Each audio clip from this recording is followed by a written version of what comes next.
pusat pembangkit, kemudian generator, baru masuk transformator. Nanti setelah transformator kita masuk ke saluran transmisi. Nah, nanti setelah saluran transmisi itu nanti kita masuk ke motor. Setelah motor baru kita masuk ke instalasi listriknya, ya, jadi urut-urutannya. Transformator ini adalah suatu alat atau suatu mesin yang digunakan untuk menyalurkan listrik, ya, untuk menyalurkan listrik dari satu tempat ke tempat lain, ya. Jadi dia menyalurkan listrik, bukan menghasilkan. Jadi dalam hal ini dia menyalurkan listrik atau memberikan listrik dari satu tempat ke tempat lain, ya.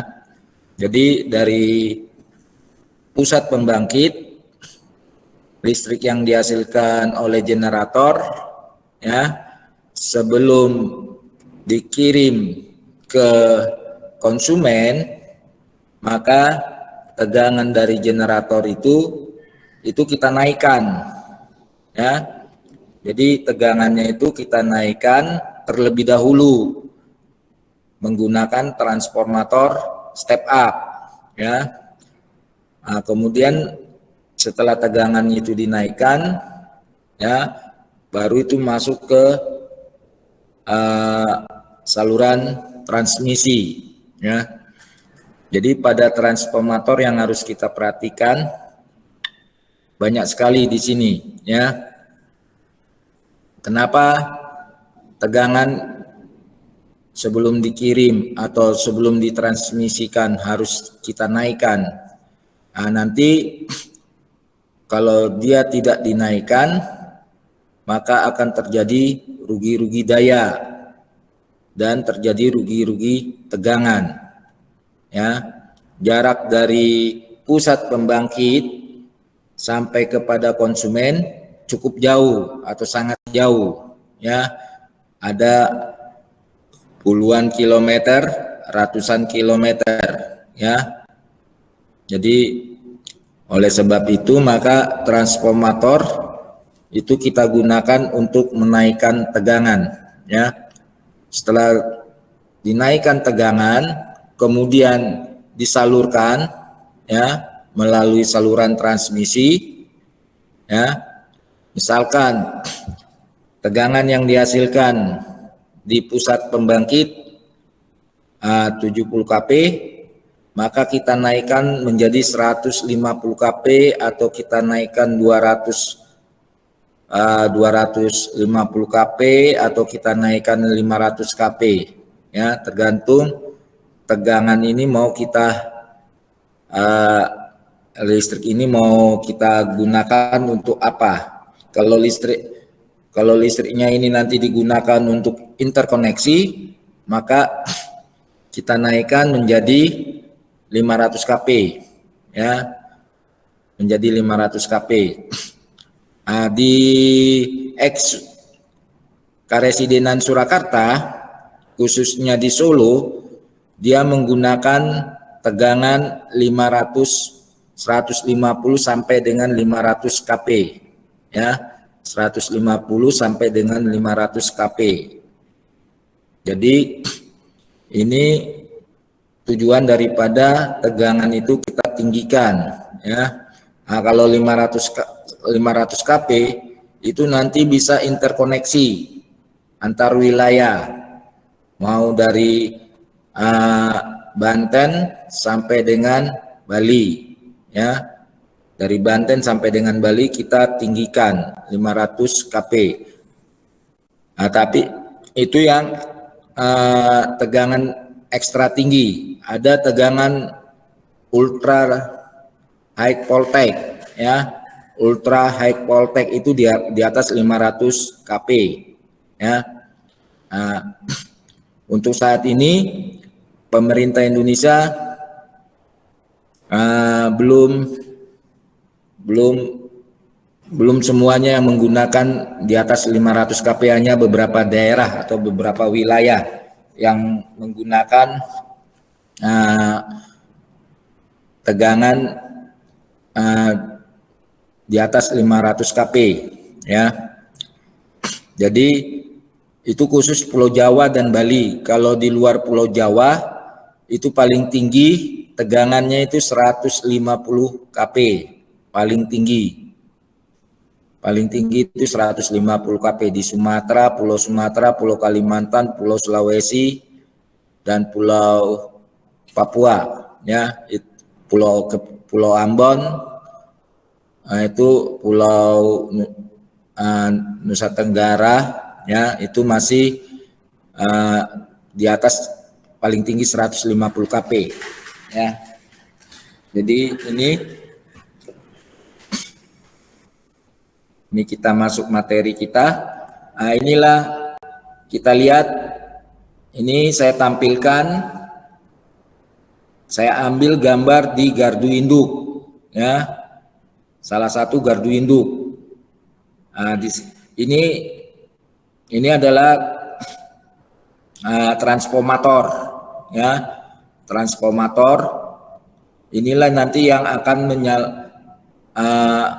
kalau dia dari pembangkit itu ditinggikan, kalau nanti di gardu induk setelah disalurkan melalui saluran transmisi sampai ke gardu induk, maka dia diturunkan menjadi 100, kalau 500 kP kita turunkan menjadi 150 kP ya. Nah, pada trafo ini kita lihat ini ada isolator. Ini isolator ya. Isolatornya ini berada di atas trafo. Jadi isolator ini tujuannya membatasi arus ya. Jadi supaya tidak menyentuh daripada trafo itu.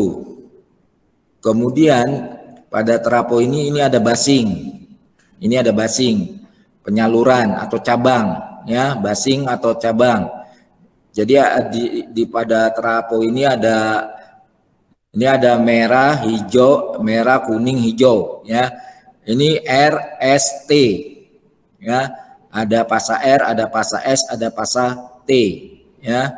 Nanti pasa R jalurnya ke A, kemudian pasa S jalurnya ke B, pasa T jalurnya ke C ya.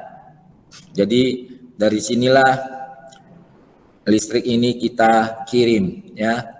Kita kirim menuju gardu induk ya. Kemudian di gardu induk dia diturunkan ya, diturunkan. Kemudian kita lihat ya, pada gardu induk, pada trafo ya, ini kemampuannya ini ada tegangan, ada kapasitas dayanya. Jadi kalau seperti ini trafo ini dia bisa mencapai dari generator yang dihasilkan, misalnya generator yang dihasilkan 100 MW, di sini 90 MW atau 80 MW ya. Jadi tergantung daripada generator yang dihasilkan. Dia menggunakan mesin generator yang berapa watt ya, berapa generator ya. Kalau satu generator misalnya 100 MW, kemudian pada ruangan produksi itu ada 4 generator, berarti 400 MW.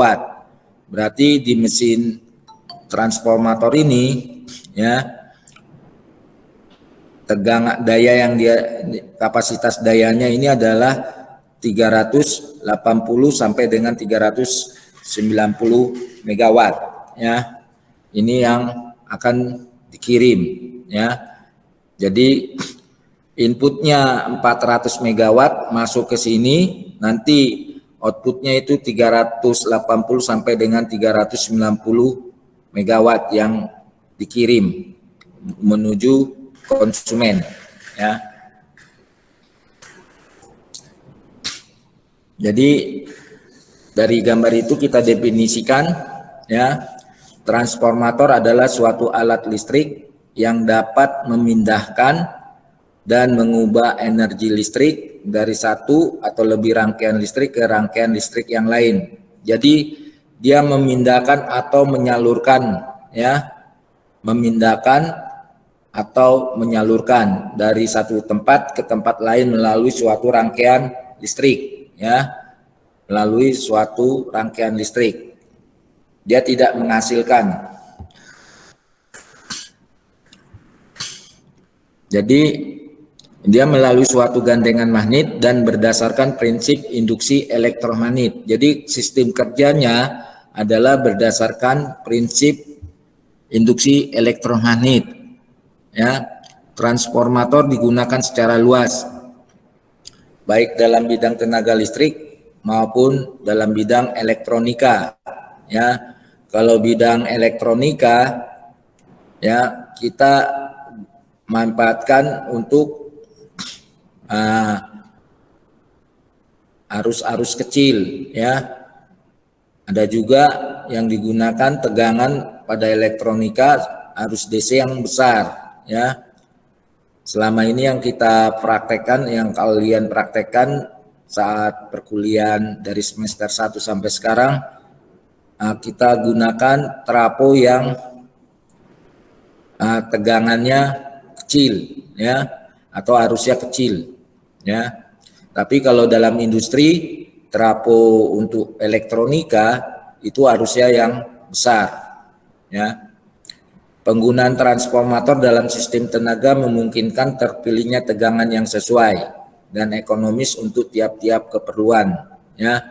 Jadi kalau untuk tenaga itu ada trafo arus, ada trafo daya, ya. Jadi kalau di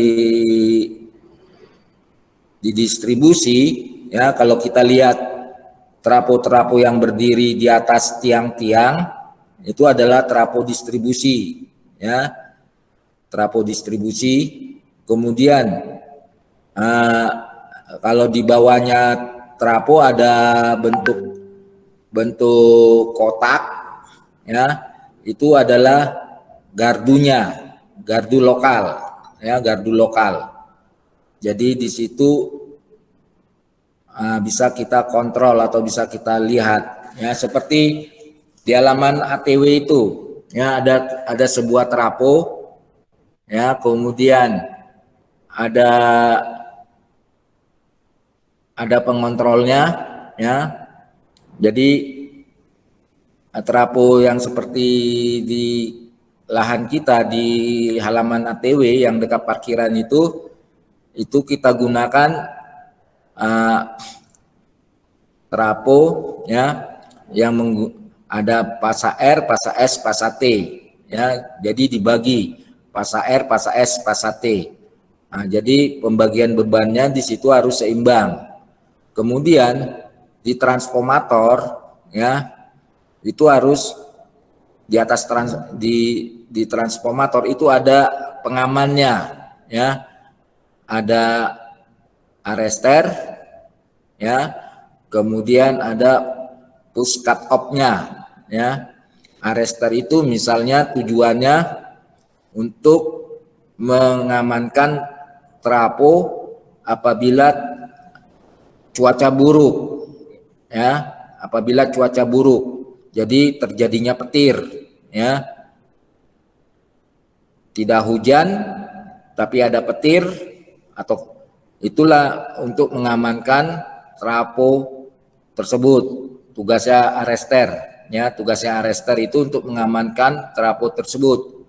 Jadi arus daripada petir, ya, ribuan kilovolt, ya, arus pada petir itu ditangkap oleh arrester, kemudian digroundkan ke dalam tanah, ya. Jadi arusnya itu ditangkap oleh arester, kemudian digroundkan ke dalam tanah. Itulah tugasnya arester. Kemudian ada push cut off. Itu push cut off itu ya, bila terjadi gangguan misalnya hubungan singkat atau terjadi beban lebih ya, maka push cut off-nya itu akan bekerja, dia melepas salah satu pasa daripada trafo tersebut ya. Kalau tidak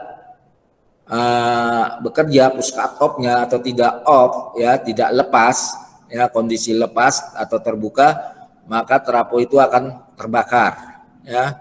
Trafo itu akan terbakar, maka sehingga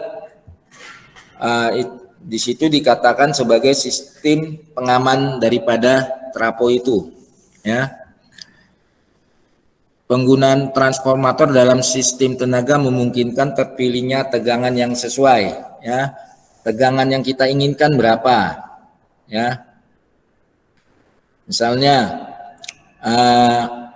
untuk industri tegangan yang diinginkan berapa kP ya.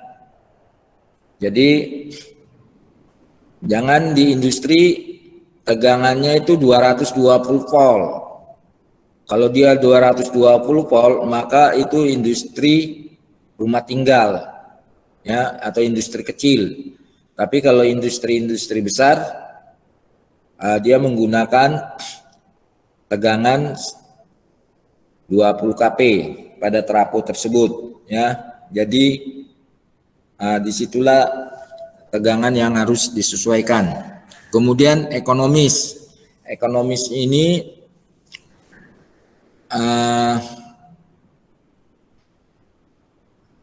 berdasarkan biaya ya, bagaimana harus secara ekonomis. Jadi jangan kita setiap kali mengganti trafo ya, harga trafo cukup mahal untuk trafo distribusi atau trafo daya ya. Jadi kita sesuaikan berapa daya yang akan kita gunakan. Jadi kapasitas daya yang akan kita gunakan berapa ya. Jadi makanya kalau untuk suatu daerah kalau daerah perumahan itu dikasih atau diberikan kapasitas dayanya sebesar 10 sampai dengan 30 kPa. 10 sampai dengan 30 kPa daerah perumahan ya. Di daerah perumahan 10 sampai dengan 30 kPa. Tapi itu nanti misalnya 30 kPa, kapasitasnya itu kalau berdasarkan nameplate-nya usia pemakaian misalnya 10 tahun ya, 10 tahun. Itu kan usia pemakaian 10 tahun. Tetapi nanti itu bisa kurang daripada 10 tahun ya. Kurang daripada 10 tahun itu harus penambahan trafo atau penggantian trafo. Karena apa? Karena setiap tahun pemakaian listrik itu setiap tahun semakin bertambah atau semakin meningkat, disebabkan karena jumlah penduduk tiap tahun meningkat ya. Kemudian peradaban manusia meningkat ya. Jadi peradaban manusia yang meningkat ya, misalnya tingkat kehidupan manusia meningkat setiap tahun ya. Jadi perekonomian seseorang meningkat setiap tahun, sehingga kita trafo yang ada di nameplate-nya atau di manual book-nya, misalnya usia trafo bisa digunakan sampai atau maksimum 10 tahun, itu maksimum ya.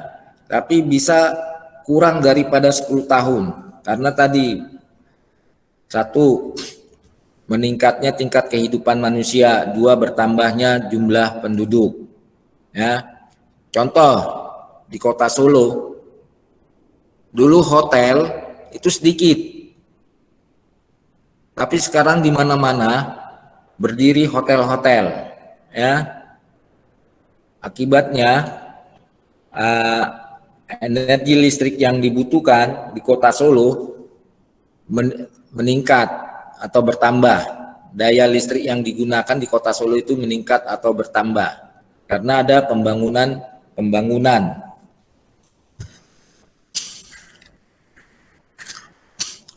Kemudian misalnya kebutuhan akan tegangan tinggi dalam pengiriman daya listrik jarak jauh. Jadi energi listrik yang dikirim ke konsumen itu sangat jauh, ya. Jangan kita bayangkan misalnya PLTA Wonogiri, ya, konsumennya atau pemakainya hanya sekitar Wonogiri, misalnya Sukoharjo atau pinggiran-pinggiran Karanganyar, pinggiran-pinggiran Jogja,